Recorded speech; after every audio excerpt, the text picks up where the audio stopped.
Hey guys, ayan, may panibagong update tayo. So, kahapon, di ba nga nagtungo ang Kim Pao sa Cebu dahil sa kanilang series ng Alipay. And then, as usual, yung kasuotan ni Pao, di ba? Mapapansin lagi naka-hoodie, minsan sombrero, kung walang hoodie yung kanyang jacket, and then, di mawala sa kanyang face mask. Tapos, as in, talagang balot na balot. So, ang nangyayari, maraming mga negative comments na naman mga netizens dahil sinasabi nila na hindi pinakita ni Pao si Kimi. Tapos nung nasa event, si Pao, mag-isa lang siya.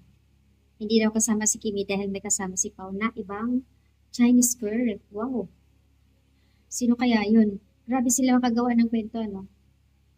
Tapos, isa pa ha, yung pinagpipilitan nila yung pagsusuot ni Pao ng talagang halos hindi makita. Balot na balot daw para hindi makilala ng mga Kim Pao fans. Kasi nga may girl daw si Pao ng Chinese. Gumagawa lang sila ng kwento. Grabe talaga. Kasi nga kung kayo ay solid Kim Pao fans, makikilala niyo si Pao na gano'n na talaga siya. Kahit saan pumunta, event, probinsya, ibang bansa, laging naka-face mask, laging naka-sombrero, jacket. So, kung talagang hindi niyo kilala siya, masasabi niyo talaga na may mga negative comments. So, ayan guys, huwag niyo nabigyan ng pansin or interpretasyon ang kanyang mga kasuotan kasi ganun na talaga si Pao. Pangalawa, kung hindi man sila magkasama ni Kimi, not all the time naman na magkasama sila. Pero ang hindi mawala sa kanila yung weekly routine nila yung pag-gym or jogging. Yan, jogging talaga every Sunday. Sa mga ganap naman, minsan solo si Pao, minsan solo si Kim. So, hindi palagi magkasama.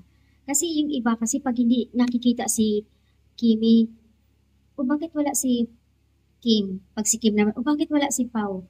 So, andoon nag-uumpisa na naman sasabihin ka agad nila may something problem.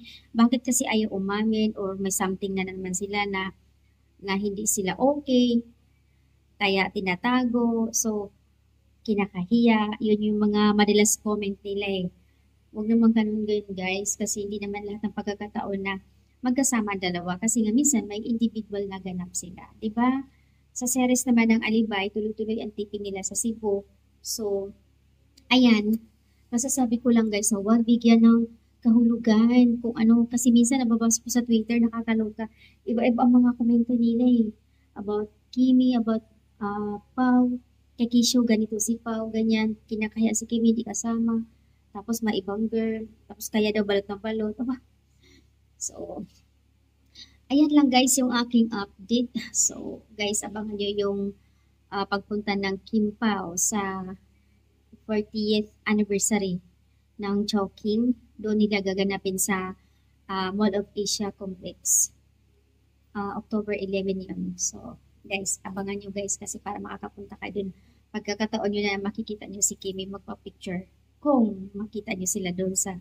Pero I think hindi na kanya sa stage na sa likod na yan eh.